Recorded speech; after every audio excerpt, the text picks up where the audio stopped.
Yes, so hey class 9th, hello to all of you. So how are you all? I hope you all are safe and sound.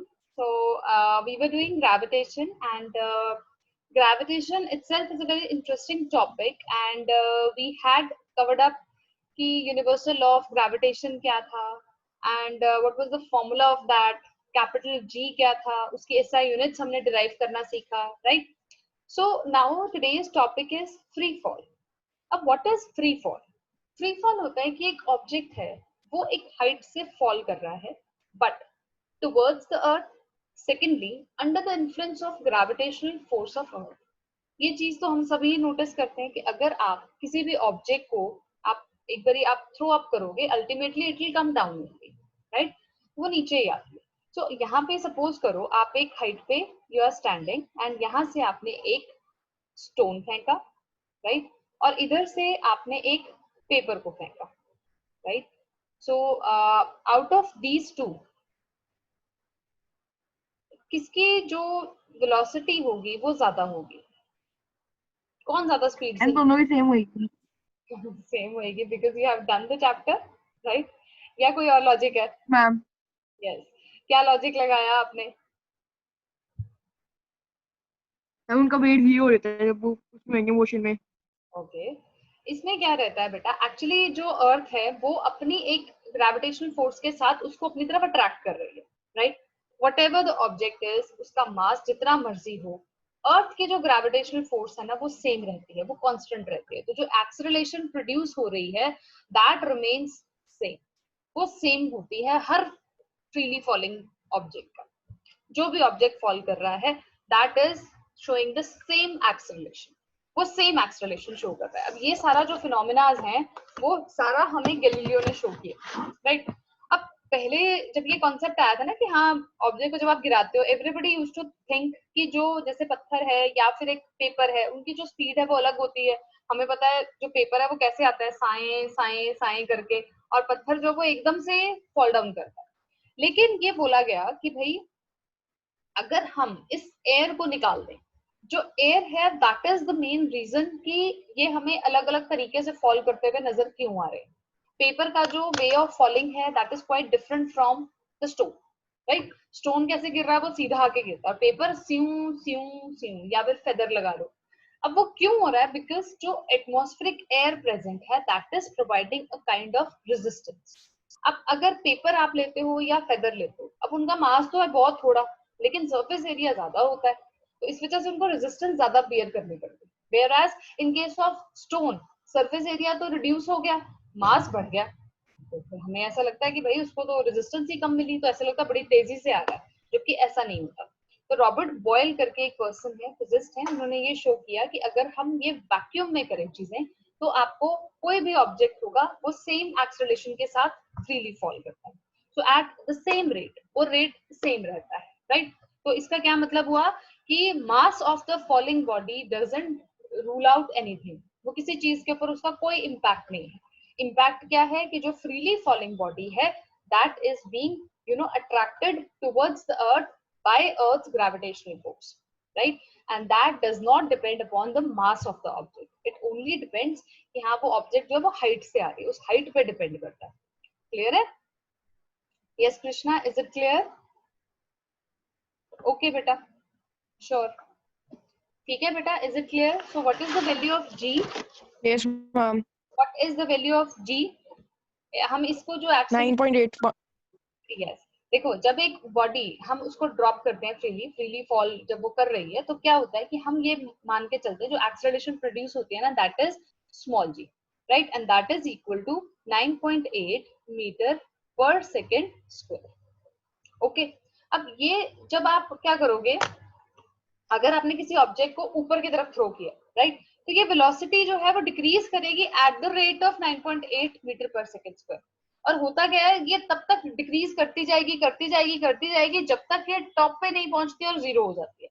इसका क्या मतलब बना, जो velocity है जब आप टॉप पे जाते हो जीरो हो जाती है, राइट? अब ये बात ध्यान रखना, velocity at the top is always zero, समझे? v वहां पे जीरो होता है, ठीक है, क्योंकि वो रिड्यूस होती चली गई है। ऑब्वियसली वो अर्थ के उस फोर्स ऑफ अट्रैक्शन के एरिया से बाहर जा रही है, ऑब्वियसली उसको कुछ एक्सपेंस करना पड़ेगा, वो खर्चा करना पड़ेगा, पॉकेट खाली हो जाती है ऊपर तक पहुंचते पहुंचते, ठीक है। सो अब अगर सपोज करो आपको ये जी की वैल्यू कैलकुलेट करनी है, आप कैसे कैलकुलेट करोगे? कैलकुलेट करनी भी तो आनी चाहिए, राइट? चलो फिर हम करते हैं कैलकुलेट। देखो अब हमारा क्या था, यूनिवर्सल लॉ ऑफ ग्रेविटेशन क्या था? Yes Ashi, it was F is equal to m1 z into m1 into m2 upon d square। हम आर स्क्वायर ले लेते हैं और इसमें अब हम अपनी मॉडिफिकेशंस पुट इन करेंगे। m1 हम मान लेते हैं मास ऑफ द ऑब्जेक्ट जिसे हम m मानेंगे, और m2 ले लेते हैं मास ऑफ द अर्थ, और ये क्या हो जाएगा, अर्थ का रेडियस। तो इसको थोड़ा सा चेंज करके लिखेंगे तो ये क्या बन जाएगा, ओवर आर स्क्वायर, ठीक है। अब f का भी हमें मालूम है, f क्या होता है भाई, m इंटू ए, है ना। अब हमने कैलकुलेट क्या करना है, पहले तो ये बताओ कैलकुलेट क्या करना है, क्या कैलकुलेट कर रहे हैं हम? अरे everybody is busy somewhere else, not in class, ऐसे ही हो रहा है ना? हाँ जी, क्या कैलकुलेट कर रहे हैं हम पार्थ? मैंने क्या बोला, हम क्या कैलकुलेट करके दिखाते हैं? अरे this is not good. So M A is equal to G M m over r square. Okay, so this m got cancelled with this. So a आपका जो है that is g m over r square. अब इस a को हम नाम दे देते हैं small g. This is acceleration due to gravity. Yes, इसका क्या नाम है, acceleration due to gravity. Acceleration due to gravity. Okay clear? चलो अब बेटा, अब मुझे वैल्यू आपने फाइंड आउट करके बतानी है g की वैल्यू। देखो यहाँ पे g is given to be 6.7 into 10 to the power -11 newton metre square per kg square, ठीक है। ओके, यही होता है ना कि कुछ और होता है? देख लो m क्या है, mass 6 into 10 to the power 4, radius जो है दैट इज गिवन अब क्या आप मुझे वैल्यू कैलकुलेट, ये हमने की कैलकुलेट, राइट? जो मैं मान रही हूँ we calculated this value, so right, so this is coming out to be 9.8 square. Clear? Yes beta, is it clear? Yes ma'am. Okay. Yes Parth, clear है बेटा? अब हम देखते हैं बेटा कि g का इफेक्ट क्या पड़ता है, मतलब इसकी वेरिएशन क्या होती है। वेरिएशन का मतलब क्या होता है कि अब देखो ये ना, जब I started up this like thing, जब मैं 9th की क्लासेस लेना शुरू करती हूँ तो क्या होता है, जब हम जब ग्रेविटेशन करते हैं ना, it really you know gives an invitation to lot of questions, क्योंकि ये चीज ऐसी है जो आपके अंदर काफी इंटरेस्ट अराउज करती है, राइट? जैसे कि अब फॉर एग्जांपल अब ये जी आ गया 9.8 का, अब मैम क्या हमने हर जगह 9.8 लेके चलना है? It is not like that कि इट विल वेरी, क्योंकि हमने ये बोला कि ऑब्जेक्ट के मास पे तो कोई फर्क नहीं पड़ता, मास चाहे जैसा मर्जी हो, it won't make any sense. लेकिन क्या आपको लगता है कि भाई हमारी अर्थ पे हम जहां मर्जी चले जाएं ये जी सेम रहेगा? No, it is not constant, right? ये कांस्टेंट नहीं होता। अब कैसे नहीं होता? हमने क्या फॉर्मूला लगाया बेटा, g is equal to g capital G into m over R square, ठीक है। ओके पार्थ बेटा मुझे ये बताओ, क्या ये कांस्टेंट है वैल्यू? इसकी वैल्यू एक ही रहेगी ना, right? Mass of the earth है ना, मास ऑफ द अर्थ भी सेम रहेगा, तो इसका मतलब हम इन दोनों चीजों को कांस्टेंट मान सकते हैं। तो इसका क्या मतलब बना कि acceleration due to gravity is directly proportional to 1 by radius का स्क्वायर। अब इसका क्या मतलब है, इनवर्स रिलेशन हो गया कि नहीं, क्योंकि 1 बाय बोला मैंने, तो इसका क्या मतलब है ना, अगर मैं इसको बढ़ा रही हूँ तो ये क्या हो जाएगा, कम। कम। अगर मैं इसको कम कर दूं तो ये क्या हो जाएगा, बढ़ जाएगा। ज्यादा।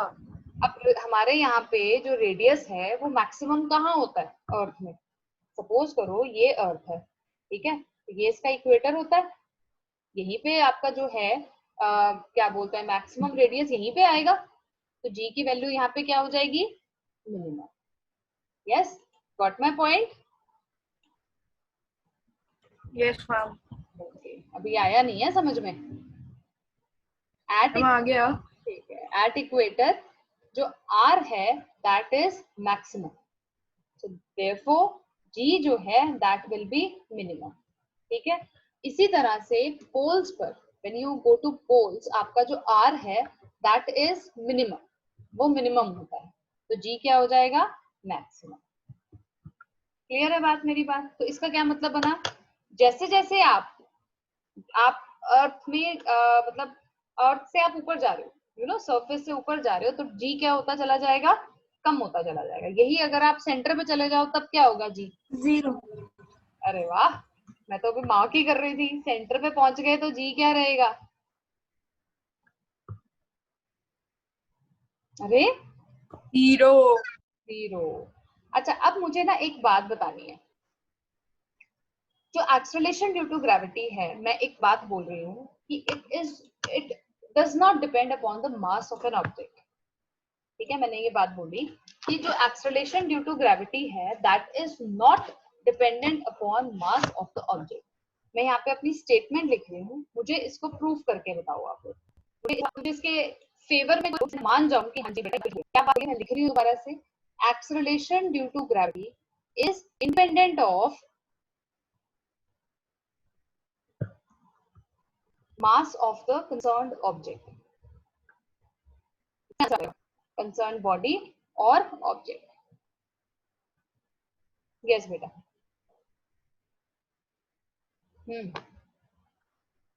क्या बताने? तो मैंने लिखा है ग्रीन पेन से। यस बेटा जी।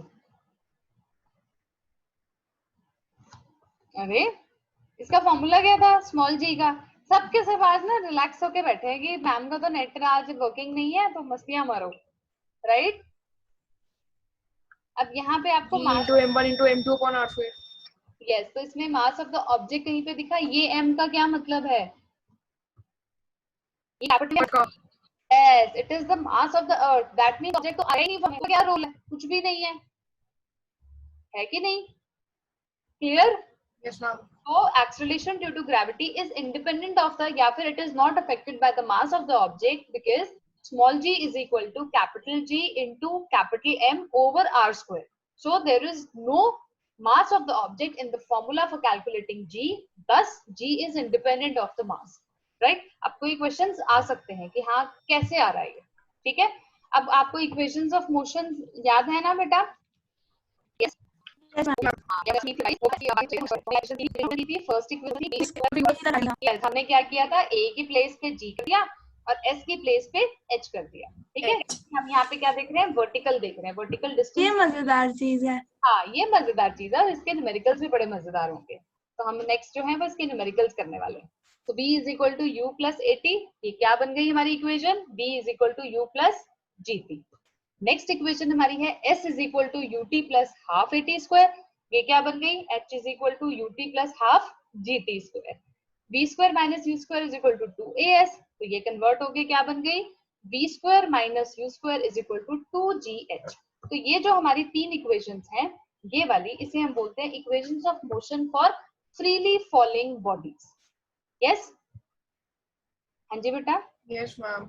ओके, पार्ट क्या आप रिपीट कर सकते हो, फ्रीली फॉलिंग मोशन को शो करती हैं ये, और इन तीनों इक्वेशन को हमने किस लिए यूज करना है, for freely falling bodies, right. Yes Parth, can you repeat the equations. Yes बेटा। ओके, अब इसमें ना कुछ बातें आपने ध्यान V is equal U plus GT। The. V is equal U plus AT। H is equal UT plus half GT square। V square minus U square is equal to GH। Very good. अब बेटा इसमें ना कुछ बातें आपको बता रही हूँ, वो बातें अपने दिमाग में बिल्कुल अच्छी तरह बिठा लो, क्योंकि जब आप न्यूमेरिकल्स करोगे ना फिर मिस्टेक मत करना, फिर मैं गुस्सा करूंगी। ओके गुस्सा करने के साथ साथ जो मार्क्स कटेंगे ना फिर और डांट पड़ेगी। पहली चीज, जब आप किसी ऑब्जेक्ट को, ठीक है, आप वर्टिकली नीचे की तरफ फॉल करते हो, ठीक है, नीचे की तरफ गिरा रहे हो, अच्छा कोई बात नहीं बेटा Krishna, I can see that.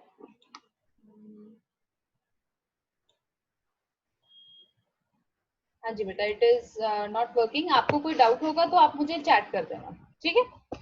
चलिए, अब बेटा जब आपने किसी ऑब्जेक्ट को आप नीचे की तरफ फॉल करा रहे हो, मतलब आपका जो मोशन है दैट इज वर्टिकली डाउनवर्ड्स, आपकी वेलोसिटी क्या हो रही है, इंक्रीज हो रही है, तो एक्सेलरेशन क्या लोगे, पॉजिटिव। ओके, समझ गए।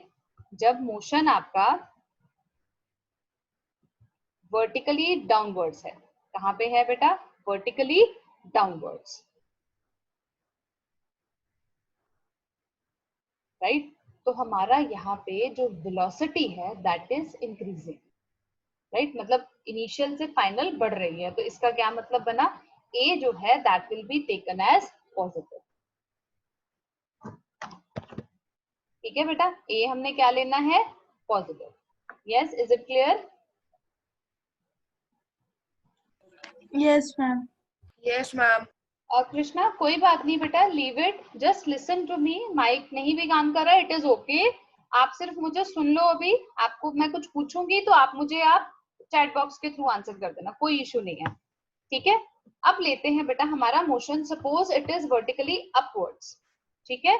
अगर अब मोशन हमारा ऑपोजिट डायरेक्शन में है तो क्या होगा, मोशन अब हमारा कहाँ चला गया, ऑपोजिट डायरेक्शन में, तो इसका क्या मतलब हुआ कि नेचुरली आप अर्थ के अगेंस्ट जा रहे हो, यू नो, आप अर्थ के उस अट्रैक्टिव जोन में से बाहर निकल के जा रहे हो। हिम्मत कैसे हो गई आपकी, तो हिम्मत करने के लिए you need some guts, right. अब वो गट्स कैसे मिलेंगे भाई, मन में तो दुड़ुक दुड़ुक हो रही होती है, तो एनर्जी एक्सपेंड करनी पड़ती है।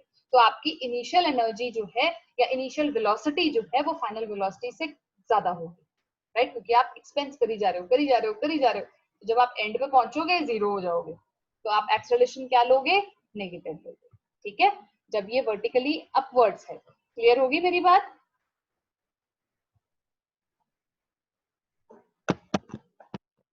Vertically Yes, ma'am. Upward motion में हमने क्या करना है बेटा, हमारा जो ए है that will B, A will be negative. Yes, clear. चलो अब लेते हैं, जब अब कुछ थोड़ी सी चीजें ऐसी हैं जो हमें इक्वेशंस या न्यूमेरिकल्स में काम आएंगी, तो उसको थोड़ा ध्यान से रखो, सुनो और दिमाग में बिठा लो अच्छी तरह। क्या बिठाना है दिमाग में, पहली चीज, जब भी आप किसी ऑब्जेक्ट को किसी हाइट से गिरा रहे हो, राइट, तो उसकी यू क्या होगी, yes, you will be zero, right. Zero क्यों होगी, व्हेन, ऊपर से गिरा रहे हैं। हाँ, जब आप ऊपर से गिरा रहे हो, ऑब्जेक्ट जो है is drop down from height, ठीक है। जब आप बिल्कुल ऊपर से गिराते हो ना बेटा, वहां पे क्या होगा, सारी कौन सी एनर्जी होती है, it is by virtue of position, height की वजह से है ना एनर्जी, तो क्या होती है, potential energy, there is no kinetic energy, है ना। Yes, ma'am. हाँ, तो इसीलिए हमारी जो u है वो क्या हो जाएगी, जीरो हो जाएगी। अब सपोज करो आप किसी ऑब्जेक्ट को ऊपर, ठीक है, तो क्या होगी,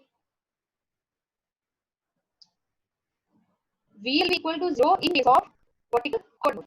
अब ये क्यों बताया ना, जाते हैं जो के पास जो है that is by virtue of its height, not because, तो इसलिए फाइनल वेलोसिटी क्या हो गई, जीरो हो गई, ठीक है। और जो टाइम आपका हुआ, एक इसमें पॉइंट, ये आपको आगे 11th 12th में भी काम आएगा, एक फिगर रखना है आपने। देखो सपोज करो एक ऑब्जेक्ट, आप ये एक पॉइंट है और एक ये पॉइंट है, आपने यहाँ पे ऑब्जेक्ट को उछाला, इसको टाइम लगा t1, उछाल के नीचे तो आएगी, यहाँ से और फिर ये नीचे आ गई, ठीक हो गया, तो आपको टाइम पीरियड लगा, एंड यू फिनिश्ड ये t1 जो है is equal to because of conservation of energy, है ना। यहाँ पे क्या हो रहा है, जो पोटेंशियल एनर्जी में बदल गई है, काइनेटिक एनर्जी में बदल देगा। तो हमेशा क्या आता है, क्लियर है मेरी बात? ओके, हो गए relative equations for freely falling objects, clear?